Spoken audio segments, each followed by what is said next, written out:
Additionally, Elvis Presley, celebrated as the king of rock and roll, had an impressive knack for selecting co-stars who later rose to fame.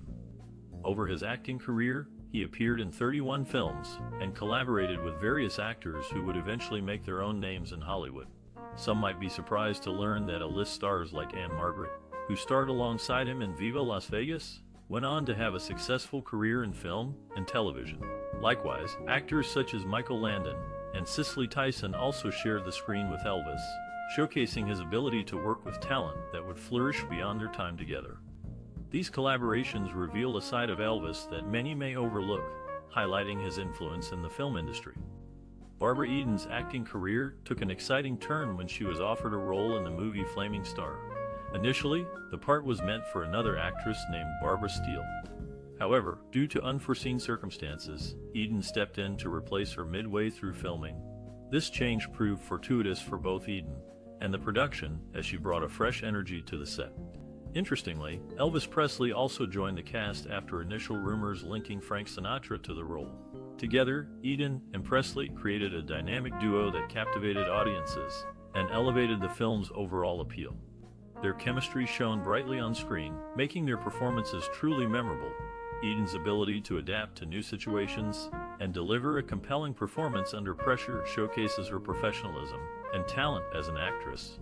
Her contributions to the entertainment industry remain significant, leaving a lasting impact on fans around the globe. Working alongside iconic figures like Presley further solidified her status as a respected and admired performer. In the late 1950s, before gaining widespread fame and earning an Academy Award nomination, Walter Matthau took on a supporting role in the film King Creole. This marked one of his earliest appearances on the big screen. At this point in time, Matthau had already amassed several stage credits, but he was yet to become a household name. King Creole, released in 1958, featured none other than Elvis Presley in the lead role. Alongside Presley, Matthau played the character of Maxie Fields, who happened to be the abusive boyfriend of Elvis's character's love interest, portrayed by Carolyn Jones. While it wasn't the main focus of the storyline, Matthau's performance left its mark on audiences. It would take another 8 years until Matthau earned his first Oscar nod for his work alongside Jack Lemmon in The Fortune Cookie. But even prior to receiving recognition from the Academy, Matthau proved himself to be a formidable talent in Hollywood, leaving an impression on viewers through roles like the menacing Maxie Fields in King Creole. A few years later, after his Oscar nominations, Matthau found stardom when teamed up once more with Jack Lemmon in The Odd Couple.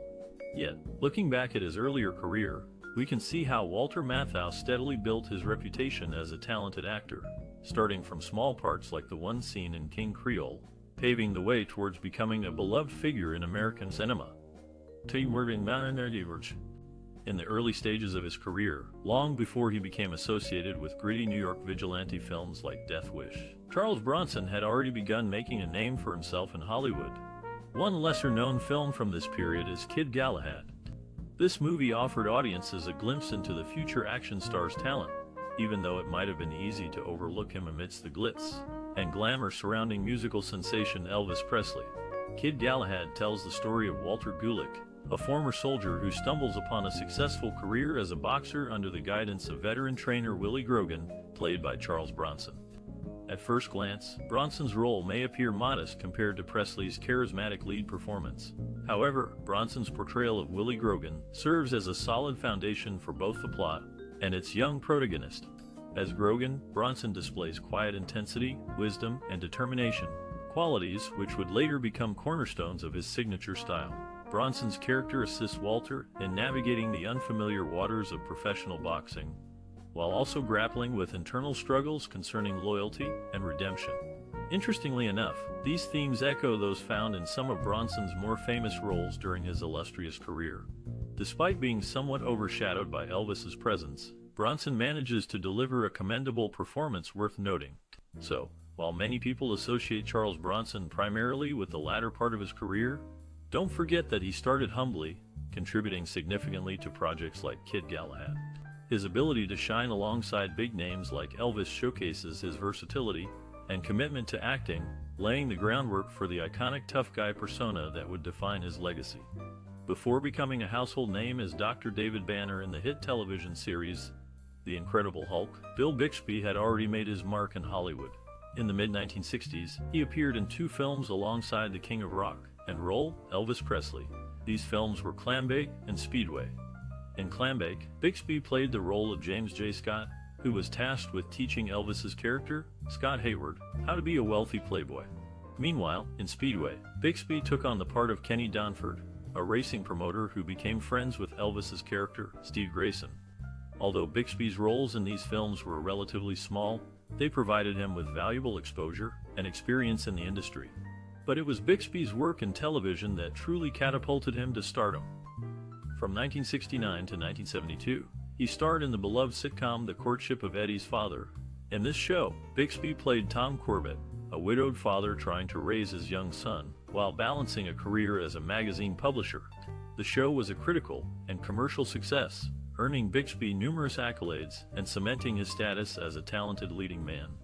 Despite his success in comedy, Bixby proved himself to be a versatile actor capable of handling more dramatic fare. His portrayal of Dr. David Banner in The Incredible Hulk demonstrated his range and depth as an artist. Through his various roles, Bixby left an indelible mark on the entertainment industry, one that continues to resonate with audiences today. Whether playing supporting parts in lighthearted films or taking center stage in popular TV shows, Bixby consistently delivered compelling performances that captivated viewers and solidified his place in the annals of Hollywood history. Born April 28, 1930, in Amarillo, Texas, Carolyn Jones started her journey towards acting stardom early. She moved to California in her teens and began studying drama. In the mid-1950s, she made her film debut, appearing in small roles in various movies. However, it was her performance alongside Elvis Presley in King Creole that truly put her on the map. Playing the role of Ronnie, the love interest of Elvis's character Danny, Jones showcased her ability to captivate audiences. Her portrayal left a lasting impression, but little did people know then that just 6 short years later, she would become even more famous for another iconic role. The TV series adaptation of Charles Addams' macabre comic strip, The Addams Family, which first aired in 1964, introduced viewers to the spooky yet lovable lives of the titular family. Portrayed by Jones, matriarch Morticia Addams became one of television's most memorable characters, elegant, mysterious, and fiercely devoted to her family.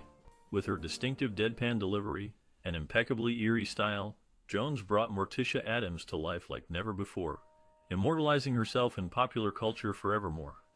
This darkly enchanting persona remains etched into our collective memory, cemented by reruns still airing today. In the late 1960s, actor Dick Sargent took on a notable role in one of Elvis Presley's final films. He starred alongside the King of Rock and Roll in Live a Little, Love a Little, where he portrayed the character named Harry. This film showcased Sargent's ability to hold his own against a major Hollywood star and left audiences impressed by his performance. Following his appearance in Live a Little, Love a Little, Dick Sargent stepped into a career-defining role when he became the second actor to play Darren Stevens on the beloved television series Bewitched. From 1969 to 1972, Sargent appeared in over 70 episodes, bringing charm and wit to the part of Darren, Samantha Stevens' mortal husband who navigates life amidst magical mischief. His tenure on the show further solidified him as a talented performer capable of winning over viewers with every episode. Throughout his time playing Darren, Sargent managed to put his unique spin on the character while staying true to its original essence.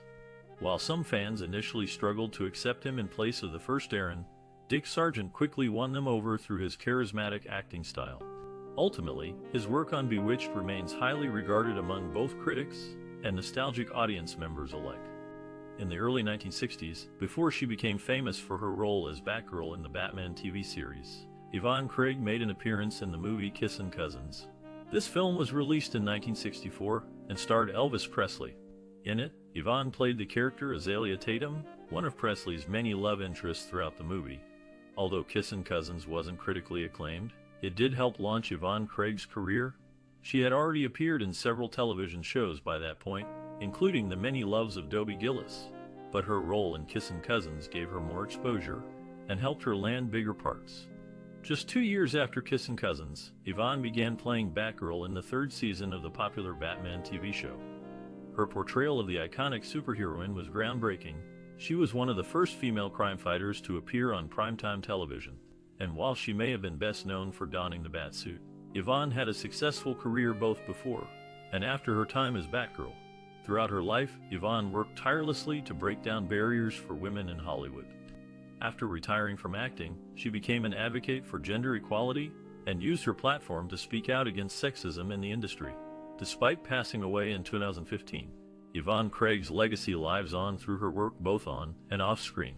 From her early days as an actress to her trailblazing turn as Batgirl, Yvonne paved the way for future generations of women in entertainment.